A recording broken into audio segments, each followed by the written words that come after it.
Good morning. Welcome, welcome, welcome to the office of the Deputy Mayor for Greater Economic Opportunity, but more importantly, the Mayor's East of the River office. I feel the energy in the crowd. We got a lot of fun to talk about today, don't we? Don't we? So as you know, Mayor Bowser created the position of Deputy Mayor for Greater Economic Opportunity after hearing time and time again that while our city's economy is thriving, too many of our residents have not shared in that prosperity. I'm gonna take a little bit of a deviation and bring Councilwoman LaRuby May up to welcome us to her home ward, the Great Ward 8, and then we'll get right back into this program.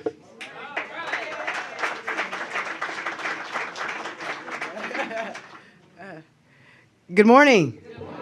And welcome to the Great Ward 8. Every time I get the chance to speak on behalf of the residents of Ward 8, I always start by saying thanks to the Creator. So very grateful, so very blessed to serve the great residents of Ward 8. And welcome to the mayor's office. When Mayor Bowser was knocking on doors in all corners of the city, and when she was privileged to knock on the doors in Ward 8, she made a commitment. And she said, you're not going to see me today, but you're going to see me every day. You're going to see a difference and a different commitment from my administration to the residents of Ward 8 and this office, not only the Deputy Mayor for Greater Economic Opportunity, but for the mayor herself to have an office east of the river just really highlights her commitment that she made each and every day in the ward. And so we know that the disparity in employment opportunities for east of the river residents, for Black residents in this city is significant. And so I am excited and very proud to support the initiative as we move forward with workforce and working with the many partners that are in this room and the executive as we move forward to make all 8 wards great, but Ward 8 the greatest. Thank you. Thank you so much, Councilwoman, both for your leadership and your remarks today. We got a lot of good work to announce today, and one of them is that this actually isn't an announcement, this isn't new information, but we have moved the WIC. The mayor had the vision to move the Workforce Investment Council squarely under the Deputy Mayor for Greater Economic Opportunity, and we're physically relocating that office right here to Ward 8, where we have the most significant unemployment in the city, to make it a priority, and importantly, to begin to build the comprehensive workforce system that we need to ensure that we get our residents working and on the pathway to the middle class. This administration is not shying away from the workforce challenge before us. Instead, we're keenly focused and motivated to transform our system into one of the most respected, if not the most respected, in the entire nation. Today is a big day for the District of Columbia, and after months of work by the government and advocates alike and partners that we have throughout this city, we have a plan to tackle the workforce development challenges that have plagued the district for decades. Now, there are a few people I need to thank just to get it out of the way because they did a ton of work in making this plan come together. The WIC staff, Odie Donald, Jeff King, and Gina Fortney, Laura Nuss and Andy Reese from the Department of Disability Services, Laura Zeilinger, Director Zeilinger, and Cody Kinsley from the Department of Human Services, Director Deborah Carroll and her team at the Department of Employment Services, Ron Mason and Edith Westfall from UDC and its community college, Kylan Boardman Schuyler from OSSI, Tanika Miller from the Deputy Mayor for Education's office, Jenny Reed, the District's Chief Performance Officer, and you'll see some really beautiful space today as we tour the facility with the mayor later. And I have 3 really important folks to thank: Maddie Rogers and Gregory Cotton and Latrina Owens of the Department of General Services, who did a lot of work to make this happen. And of course, most importantly, Mayor Bowser, whose vision guides us and is woven through absolutely everything we do here in the District of Columbia, and certainly as it relates to workforce. When I first got here, we started drilling down on the workforce system, and we realized a few things. One, the District of Columbia has never had a truly comprehensive and integrated workforce system. 2, more than 10 agencies spend more than $100 million on workforce development, but didn't spend that money very well. And 3, that the WIC needed to be elevated as an agency and become a true leader of the district's workforce system. The significance of the WIC stands in its purpose, it impacts our residents. It'll help residents gain the skills and experience they need to get good jobs and to get them on the pathway to the middle class. Now, you're about to hear from a few people about today's announcement, but let me welcome you again to our office. And I have the honor of introducing someone who I have the pleasure of seeing every single morning. when I walk in this space. Amber Beasley was born and raised right here in the District of Columbia, and she's a graduate of my mother's alma mater, the historic Cardozo High School. Amber is a mother of 4 young boys, and she's expecting another on the way. I talk to that baby every day. And today, Amber works as an executive assistant in my office, working incredibly hard to keep me on task and keep me on time, Mayor, which I'm sure you're happy to know. Prior to joining this office, Amber spent 3 years working in early child care. She received her Child Development Associates through the support of the TANF Workforce Development Program before receiving her CDA. Amber and her family survived off of assistance. Now, I'll tell you something. We, in my staff meeting every week, we do something called Wins for the Week. And everyone goes around and they can offer their personal wins for the week and their professional wins for the week. And last week, Amber's gave me chills, and I'm going to try not to cry because I'm a little bit of a crier. Amber's personal win for the week last week was that Amber is officially in the middle class. Yay!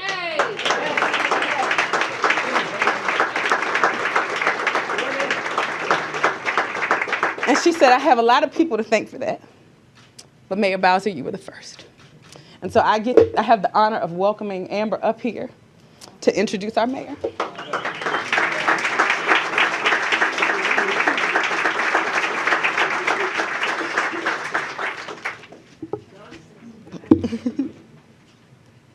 Good morning. My name is Amber Beasley, and I would like to share with you about my journey on this pathway to the middle class. A few years ago, I supported my family of 5 off of $325 a month in food stamps and $900 a month in combined TANF and Social Security checks. Although most of my services that I received were subsidized, it still was not enough to sustain us throughout the month. One day after recertifying at DHS, I picked up a flyer at the counter that stated free classes at PR Harris for TANF recipients and DC residents. I thought to myself, I fall into both categories, so let me give them a call. That phone call was one that I would never regret. For 6 months, I reported to PR Harris and graduated with my Child Development Associate's credential. Because of my commitment to the class, I was able to be hired immediately at Island Chapel Child Care Center, located right here in Ward 8. My position would allow me to earn $10 an hour. This was the most that I had ever earned. I continued to work hard until I was promoted to a lead teacher, where I earned $11 an hour. I continued to report my income to DHS until I was no longer qualified for TANF. I continued to teach, and by this time, I began to apply for other jobs with my CDA. I received a phone call from a charter school principal, and she offered me $15 an hour. At this point, I had just thrown the EBT card away because I knew that food stamps would now just be a thing of the past. As I was bringing home $2,400 a month. This was the best year ever, I thought to myself. This was also the same year that our now Mayor Muriel Bowser was on the campaign trail talking about pathways to the middle class for DC residents. I began to follow her, and she never steered away from that vision. Now, I stand before you today as a full-time employee of the District of Columbia under the leadership of the Deputy Mayor for Greater Economic Opportunities, Deputy Mayor Courtney Snowden. About 2 weeks ago, I had to report my income one last time to the Social Security Administration. And at the end of the interview, the representative stated, Ms. Beasley, with all due respect to you and your family, you no longer qualify for these services because you're now a middle-class family.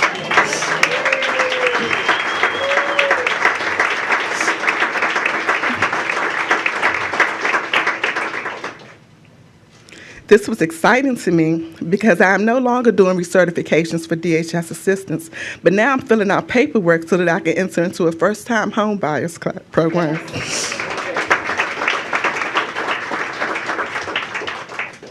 I share my story because I know that the pathway to the middle class can seem so far away, but Mayor Bowser is making that pathway real for residents like me every day.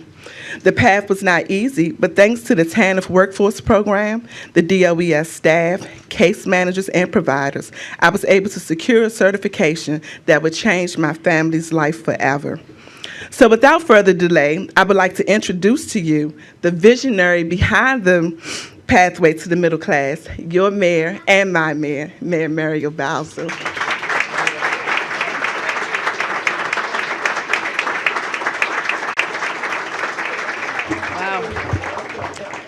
I don't really know what to say after that. Congratulations. And Amber is emblematic of a lot of people in Washington, D.C., isn't she? She needs a fair shot. She got it. She worked hard. And when people tell me, thank you, Mayor Bowser, you did this for me, I always tell them, no, you did it for yourself.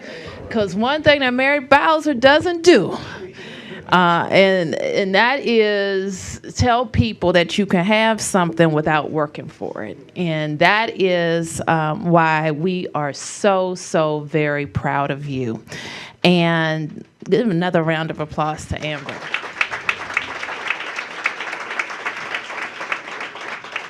So that's why I ran for mayor, and we have had the experience over the last year to put words into action. We're proud of Washington, D.C., aren't we? We are a prosperous city, and in a prosperous city, we can invest in making sure that all Washingtonians, no matter what ward, what background, what country they're from, can have a fair shot in this city. And that is what we have been talking about. That is what our budgets reflect. That is what our initiatives are aimed to accomplish. And that's what the hard work is ahead of us. So I am just grateful for the support of friends like LaRuby May from Ward 8. Give her a big round of applause. At-large council member Alyssa Silverman, give her a big round of applause. Our businesses and volunteers who come together to make sure our workforce plans are robust and indeed groundbreaking. And they have a lot of work to do, but I know they're up for it. So let me recognize all the members of our Workforce Investment Council. Where are you? Give a wave. Thank you, members of the Workforce Investment Council. And to Andy Shalal, who has come on with a lot of energy and vision and accepted the call to be the chairman of the Workforce Investment Council. Thank you, Andy. Give Andy a big round of applause. So I told a lot of people that after 1 year in office, I learned a lot. I learned about things we were doing right. I learned about things we should pivot away from and change directions. And I also, could look back and say, in some cases, I wish we were able to do more. And in the case of WIC and workforce investment and training, that was one area where I knew we had to push the pedal down a lot harder to have a program that is worthy of our residents. And I also told the deputy mayor that when we hired her whole job is to make sure more Washingtonians can tell the story that Amber told. People sometimes, what does pathways to the middle class mean anyway, Bowser? Why do you keep saying that? You think you can just use that hashtag and that's it? That's what it means, Amber. That's what it means. That's the pathway to the middle class. And the deputy mayor has spent a lot of time really making sure we have the right team and focus on how we can turn around the agencies that are going to help us achieve these goals. But even with the challenges that we have, what happened last year? Our unemployment rate in the District of Columbia went down a whole percentage point. More people are working in Washington, D.C.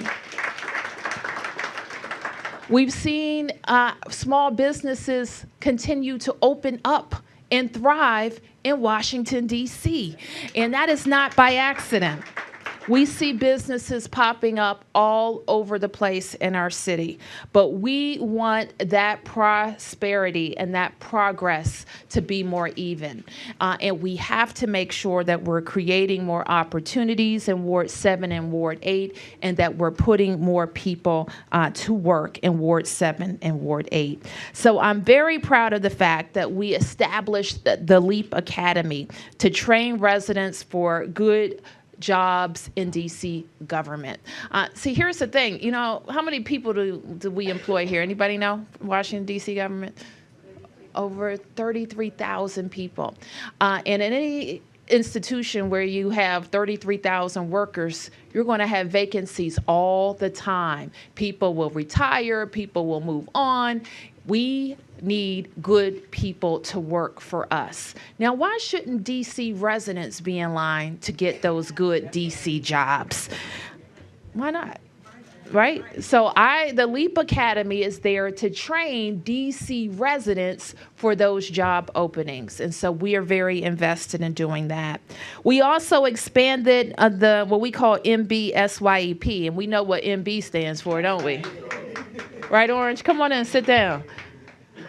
And I want to acknowledge at-large Councilmember Vincent Orange, because he has been very instrumental in fighting for expanding this program with us. I made the commitment that when I walked around neighborhoods all over our city, we have a lot of disconnected 22 to 24-year-olds. What does that mean? They're not in school, either they're not working or they're not working a lot. They're not meeting their full potential. And they're at an age with the right direction, they can turn everything around, get a good paying job, and afford a great quality of life right here. So last year, we had about 800 young people in that program. This year, we want to have the full 1,000. And I want to thank the council for giving MBSYEP for 22 to 24-year-olds 2 more years. 2 more years. Now, you know me, and you know Orange. We want it, and Miss May, and we'll get you, Alyssa. We want it forever. We want it all the time. But we'll take it. We'll take 2 years, and we're going to work really hard to make sure that program is successful. I want to thank the city administrator and Deputy Mayor Snowden and the council members for career connections as well. There are a lot of folks who have significant barriers to employment. Some of you know them, right? They may not have ever had a job. They may have been criminally involved. They may have a tough time in a traditional work environment. And so we know that the average employer who's focused on their bottom line is not going to take a chance on that worker. But with the right support, we think that they can be employed.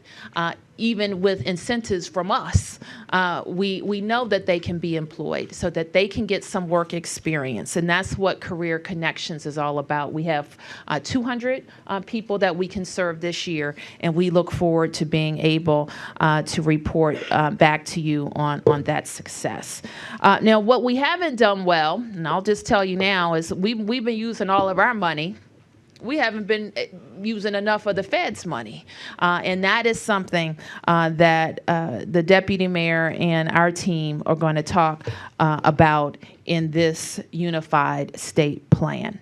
So the 3 things that we are doing today, and Deputy Mayor and the gentleman I'm about to introduce are going to talk to you all about that, is that we are releasing our draft unified state plan.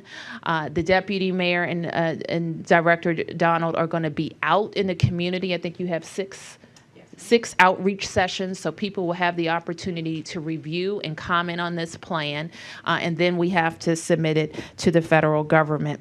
Second, We recruited a person who worked in a system in Georgia that has been very successful. We had the opportunity to hear his vision about how we could turn around our WIC and all of the agencies involved in training DC residents. And he said yes. And so we recruited him from Georgia. And finally, as the deputy mayor talked about, sometimes, where the space you occupy makes a difference. And we wanted to send the very clear message that the WIC isn't under another agency. The WIC reports to the deputy mayor, who reports to me. And this is an important distinction to make. So we moved the WIC's operation out from the Department of Employment Services. They have a very, very important role. But we made the WIC separate and apart. And we're going to, while we're here today, tour the new WIC offices in Ward 8.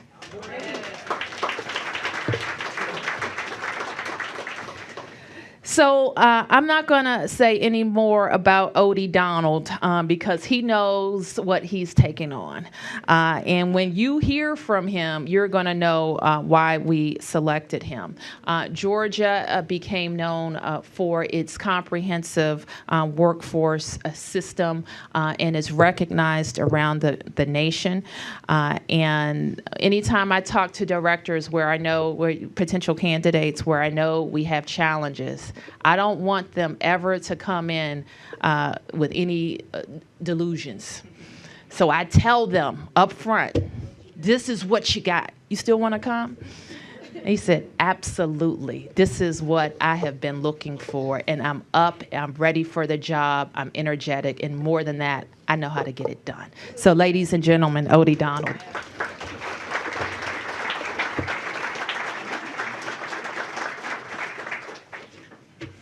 Well, I guess I'll first say I'm really excited to be here. Amber's message, that's why I'm here. Definitely understand that there is a challenging workforce in the district. Well, I don't want to say that. There's an opportunity for workforce in the district, and I think creating more Ambers, more than anything, we're going to talk about the plan today, but that's really why we're all here, creating more Ambers so that they have opportunities to really become taxpaying citizens who contribute to their communities, help us all make decisions on how to be better. And I think that's what the district is all about. I'm excited to see all of these different faces that, many of which I've met upon arriving and really seeing the excitement around workforce development. I think in Georgia, we were considered one of the best in the nation, but our release of the state plan wasn't this exciting. So, that's a big key. So it's kind of diving into it. So the federal government, I think Mayor Bowser made a great point. The district does a great job in a variety of different ways around workforce development and really innovative in a lot of different ways of just government service delivery. But we're probably not taking full advantage of leveraging our federal resources and ensuring that our system provides oversight and efficiency to where all of our services are really coordinated and the person at the end of the line really gets everything they need. So today we'll talk about how this plan is actually going to do that. So the state plan, and the focus is to allow states and districts and municipalities to really tell how they're going to coordinate services, utilizing federal funds, and then leveraging their own local investments to create coordinated workforce services.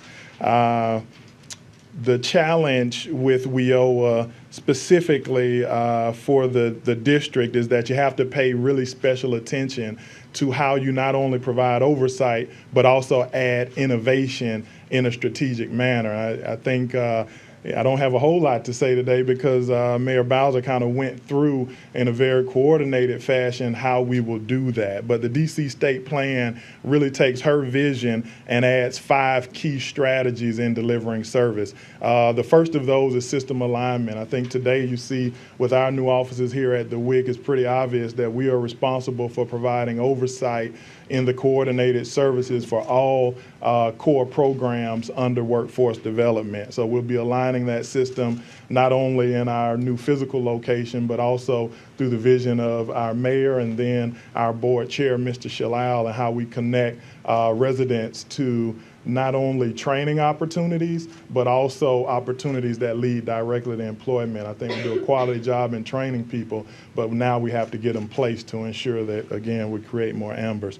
Second goal is expanding access to workforce education services so that WIOA provides quite a few different opportunities, enhancing opportunities at community colleges and other partners, which are kind of, again, specific to DC, like the adult charter programs and things of that nature, but also work-based learning opportunities. One of the quality programs that we have here in DC is the apprenticeship program. So expanding on opportunities like that, as well as on-the-job training, work experiences, and adult internships that take people from being in subsidized opportunities to their own freestanding, standalone jobs.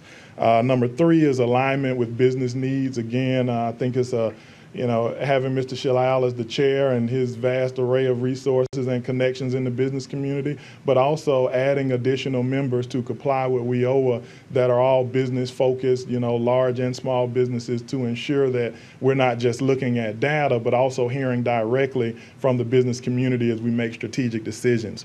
The fourth piece, which is one everyone may not find as exciting as I do, but it's performance and accountability. Although we want to add innovation and we want to add new programs, we want to make sure that they're being very effective to our citizens, so that we're not just having one story that we can refer to, but that we have stories all throughout the district and we have the data to back it up. I think the fifth piece, which actually had a conversation with my friend here from the Washington Post today regarding our youth program. So the fifth piece is supporting our youth. And I said it to him, and I kind of say it all to you as well. In Georgia, we were kind of envious of the summer youth program that you put on here in D.C. It's a national model. It's locally funded, and you provide the type of work experience and opportunities that young folks need. But what we have to do is really ensure that we're not only coordinating quality summer programs, but creating year-round youth programs and leveraging those federal dollars to do so. So this plan kind of goes through all 5 of those steps. So, again, it's a pretty large document, over 300 pages, and that can definitely be boring, might put you to sleep later on tonight. But I think really deep embedded in this is really a strategic vision for how the workforce system here in the district will work, and what we are all charged with, specifically the WIC, but also our partners at DOES and all of the other partners, is to ensure that we take this plan and really make it a live, living activity and implementable plan that puts people to work throughout the district. So, thank you. I'm okay. The mayor always has my back. She caught me. You saw that, right? You saw that, right? So we have a lot to show you today as we take this next tour, but I want to tell you just a couple of more things, and I also want to thank the mayor and thank Odie for the great work that he has already done and will continue to do as we work to build this system quickly. A couple things. You can check out the plan at dcworks.dc.gov. Write it down, DC Works, because we're going to get everybody to work. dcworks.dc.gov. You can read the plan. You can also comment on the plan, and you can get more information about the engagement sessions that we will be having throughout the city. We are incredibly excited to have so many from the nonprofit community, the advocacy community, the business community, and our training provider partners as well. I see a number of SYP employers, and I thank you so much for being here today. So I think, Mayor, with that, we're going to take a tour. So we're going to follow the mayor out this way. Maybe some haven't seen the DMGO office. Maybe some haven't. Well, we should check out the DMGO space, which is also quite lovely, as you're here as well. So you can walk through that way and that way.